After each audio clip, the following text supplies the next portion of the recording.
ஓம் சக்தி. உலகிலுள்ள மந்திரங்களுக்கெல்லாம் இல்லாத தனிச்சிறப்பு மேல்மருவத்தூர் ஆதிபராசக்தியின் மூலமந்திரத்திற்கு உண்டு. ஏனென்றால் மற்ற மந்திரங்களெல்லாம் ரிஷிகளாலும் முனிவர்களாலும் மகான்களாலும் உருவாக்கப்பட்டு அந்தந்த தெய்வங்களால் ஏற்றுக்கொள்ளப்பட்டவை. ஆனால் அன்னையின் மூலமந்திரமோ மேல்மருவத்தூரில் அருள் திரு பங்காரு அம்மாவாக மூலப்பரம்பொருளே அவதாரம் செய்து தனது திருவாக்கினால் வெளிப்படுத்திய மந்திரம் ஆகும். இதுபோன்றே மூலமந்திரம். மற்றவையெல்லாம் பெயரளவில் மூலமந்திரங்களே. ஏனென்றால் மூலப்பரம்பொருளே வெளியிட்டதால் இது மூலமந்திரம். மூலப்பரம்பொருள் யார் என்று உணர்த்துவதால் இது மூலமந்திரம். ஜெபித்தால் முக்தியளித்து மூலப்பரம்பொருளிடமே சேர்ப்பதால் இது மூலமந்திரம்.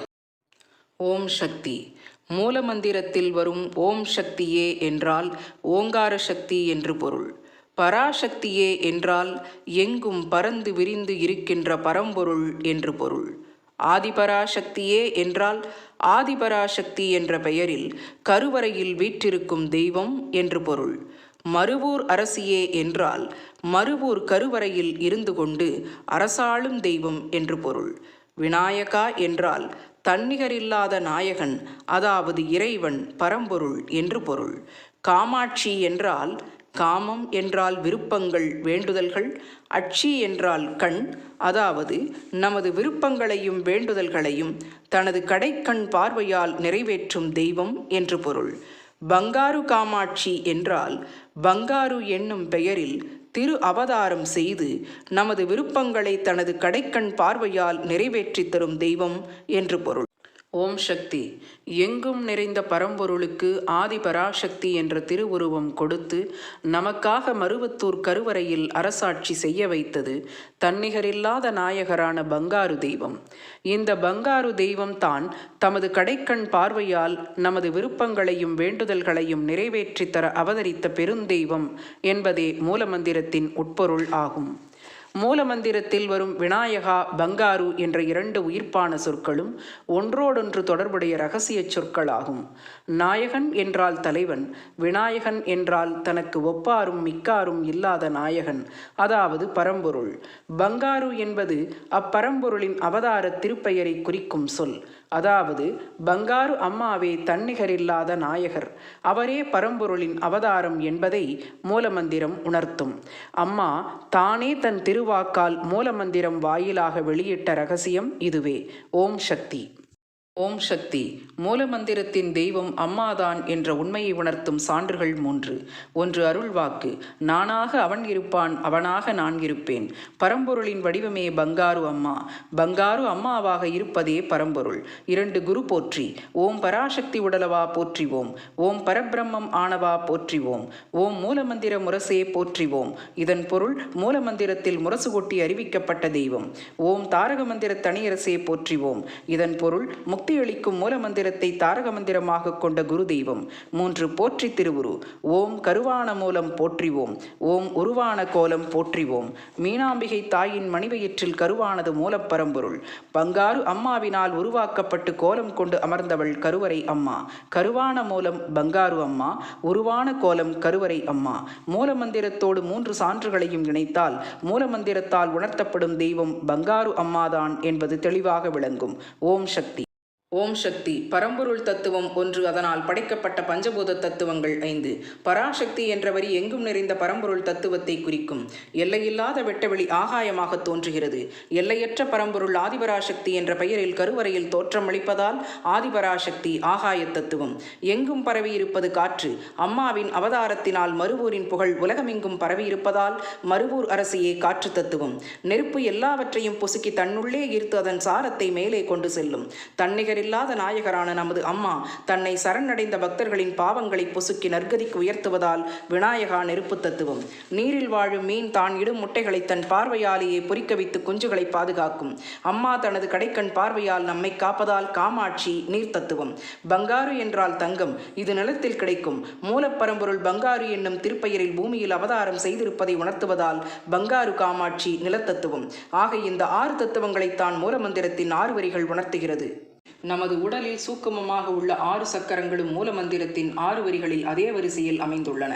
நிலத்திற்கு 4 திசைகள் உள்ளதால் சதுர வடிவம் மூலாதார சக்கரத்தில் உள்ளது. பங்காரு காமாட்சி நிலத்தத்துவம் மூலாதாரம்.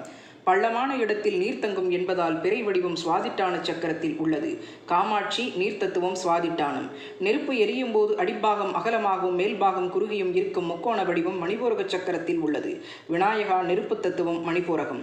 காற்று மேல் நோக்கியும் கீழ் நோக்கியும் வீசும் என்பதால் மேல் நோக்கிய கீழ் நோக்கிய முக்கோணம் இணைந்த அருகோண வடிவம் அநாகத சக்கரத்தில் உள்ளது. மருவூர் அரசியே காற்று தத்துவம் அநாகதம்.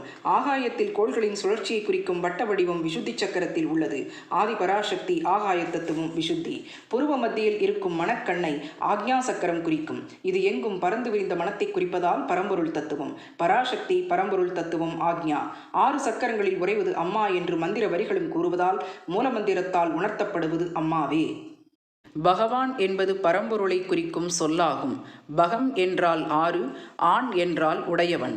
அதாவது ஆற்றல், வீரம், பலம், ஞானம், ஐஸ்வர்யம், தேஜஸ் என்ற 6 தன்மைகளை தன்னகத்தே கொண்டதால் இறைவனுக்கு பகவான் என்று பெயர்.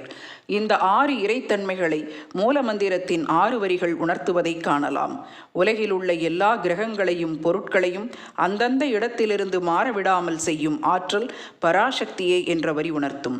எதையும் வெற்றி கொள்ளும் வீரம் ஆதிபராசக்தியே என்ற வரி உணர்த்தும். உலகத்தை எப்படி வேண்டுமானாலும் ஆட்டிப்படைக்கும் ஆளும் பலம் மருவூர் அரசியே என்ற வரி உணர்த்தும். தனக்கு எல்லாம் தெரியும், தானே எல்லாம் என்கிற ஞானம் விநாயகா என்ற வரி உணர்த்தும். உலகில் உள்ள செல்வத்திற்கு எல்லாம் சொந்தமாகிய ஐஸ்வர்யம் காமாட்சியே என்ற வரி உணர்த்தும். ஒளி வீசும் தன்மை தேஜஸ் பங்காரு காமாட்சியே என்ற வரி உணர்த்தும். இப்படியாக 6 இறைத்தன்மைகளையும் 6 வரிகளில் காணலாம். ஓம் சக்தி. ஸ்ரீசக்கரம் என்பது பரம்பொருளின் அவதார ரகசியத்தையும் படைப்பின் தத்துவத்தையும் விளக்கும் நூதன சக்கர அமைப்பாகும். ஸ்ரீசக்கரத்தின் முக்கிய பாகமான வட்ட வடிவத்தினுள் 6 ஆவரணங்கள் என்னும் 6 சுற்றுகள் அமைந்துள்ளன. முதல் ஆவரணம் ஆதார புள்ளியான பிந்து, 2வது நடுமுக்கோணம், 3வது 8 முக்கோணம், 4வது உள்முக்கோணம் 10, 5வது வெளிமுக்கோணம் 10, 6வது 14 முக்கோணம், மொத்தம் 43 முக்கோணங்கள்.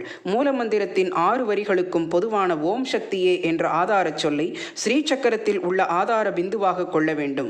மீதமுள்ள துணை சொற்களான பராசக்தியே 6 எழுத்து, ஆதிபராசக்தியே 8 எழுத்து, மருவூர் அரசியே 8 எழுத்து, ஓம் விநாயகா 5 எழுத்து, ஓம் காமாட்சியே 6 எழுத்து, ஓம் பங்காரு காமாட்சியே 10 எழுத்து, மொத்தம் 43 எழுத்துக்கள் ஆகும். இந்த 43 எழுத்துக்கள் ஸ்ரீசக்கரத்தின் 43 முக்கோணங்களில் பொருந்திய அமைப்பே ஆதிபராசக்தி மூலமந்திர ஸ்ரீசக்கரம் ஆகும். ஓம் சக்தி. என்னால் காப்பாக மூலமந்திரம் செய்யப்பட்டது. இதுதான் மந்திரங்களுக்கு காப்பு செய்யுள் என்பது அம்மாவின் அருள்வாக்கு. அதாவது எல்லா மந்திரங்களுக்கும் மூலமந்திரமே காப்பு. கம்பராமாயணம் கூறுகிறது, 3 உலகங்களுக்கும் உள்ளது மூலமந்திரம். ஜெபித்தால் தெய்வம் தன்னையே கொடுக்கும் சக்தி வாய்ந்தது மூலமந்திரம். பிறவி நோய்க்கு மருந்தாகி முக்தி தரும் மூலமந்திரம். பெரியாழ்வாரோ கடைசி காலத்தில் சொல்ல முடியாது, ஆகையால் இப்போதே சொல்லி வைத்தேன் என்று கூறுகிறார். திரௌபதி கோவிந்தா என்று கூப்பிட்டதும் மாயவன் சபைக்கு வரவில்லை. மந்திரத்தால் புடவை வளர்ந்தது. குழந்தைகளுக்கு தடுப்பூசி போடுகிறோம். அவர்களுக்கு அது பற்றி தெரியாவிட்டாலும் அம்மருந்து உறுதியாக நோயை தடுக்கும், காக்கும். சிறு வயதிலேயே அர்த்தம் புரியாவிட்டாலும் குழந்தைகளுக்கு மூலமந்திரம் சொல்லி பழக்கிவிட்டால் அது சமயத்தில் காக்கும். சேர்த்து வைக்கும் சொத்து காப்பாற்றாது. மூலமந்திரமே வருங்கால சேமநல வைப்பு நிதி. இதுவே பிறவி நோயை தடுக்கும் தடுப்பூசி. ஓம் சக்தி அம்மாவே சரணம் அம்மா.